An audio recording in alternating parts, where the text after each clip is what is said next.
Perkenalkan, nama saya Rifta Marcella Gloria Sifautar, nomor induk mahasiswa saya B10121746. Di sini saya akan menjelaskan tentang sistem sosialis untuk melengkapi tugas ujian tengah semester saya. Sosialisme itu berasal dari bahasa kata socius yang berarti masyarakat. Maka dari itu, sosialisme itu merupakan salah satu paham yang dibentuk dengan tujuan mensejahterakan masyarakat secara luas dan secara merata.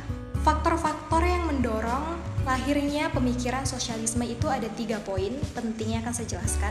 Yang pertama, terjadinya revolusi industri. Karena terjadinya revolusi industri, hal inilah yang menyebabkan penyebab terjadinya ketimpangan di kalangan masyarakat dan membagi masyarakat menjadi 2 tingkatan, yaitu bourgeois dan proletar. Yang kedua, kesenjangan sosial. Karena adanya 2 tingkatan pada kehidupan masyarakat, yaitu kaum bourgeois adalah sebagai majikan yang menguasai alat produksi, sehingga kaum inilah yang mendapatkan keuntungan yang sebesar-besar mungkin. Sedangkan di sisi lain terjadinya ketimpangan di mana kaum proletar atau kaum buruh itu bekerja dan diupah tidak sesuai dengan jam kerja yang mereka kerjakan. Yang ketiga, munculnya pemikiran-pemikiran baru yang lebih terpelajar dan lebih rasional. Hal ini dikarenakan karena terlalu lama mereka terpuruk di dalam kehidupan yang tidak adil dan menyebabkan masyarakat yang miskin semakin banyak dan yang susah semakin banyak. Hal inilah yang membuat mereka bangkit untuk mencari kehidupan yang adil dan sejahtera. Setelah terjadinya sistem sosial, masih terjadi kesenjangan sosial di antara masyarakat. Hal ini dikarenakan ada beberapa kelompok yang menolak adanya sistem sosialis. Walaupun demikian, kesenjangan sosial yang dirasakan tidak terlalu besar semenjak adanya sistem sosial. Masyarakat mulai dibayar sesuai dengan jam kerja mereka, diperlakukan secara adil, dan mendapatkan kehidupan yang layak. Hal ini lebih baik daripada sebelumnya.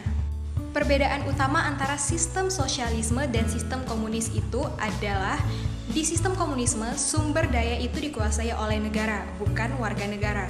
Sangat berbeda dengan sistem sosialisme, di mana semua warga negara berbagi sama dan sumber daya itu dialokasikan dengan baik oleh pemerintah, sehingga masyarakat mendapatkan secara adil.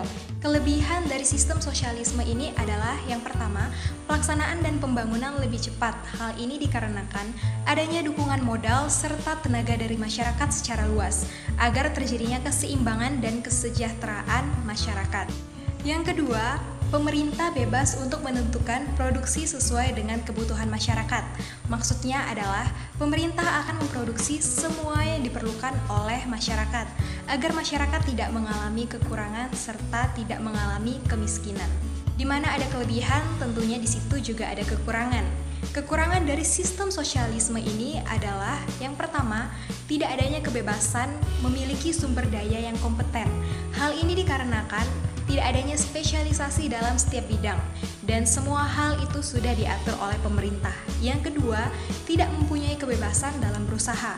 Hal ini dampak dari aturan pemerintah yang telah mengatur semua sumber daya yang ada, sehingga masyarakat tidak ada kebebasan untuk melakukan hakikat dan keinginannya. Yang ketiga, hal yang dimiliki individu tidak diakui karena setiap sumber daya yang ada itu adalah milik pemerintah dan dikelola semuanya oleh pemerintah. Sekian penjelasan dan presentasi saya tentang sistem sosialisme. Semoga dapat menambah wawasan serta ilmu para penonton. Dan saya ucapkan terima kasih.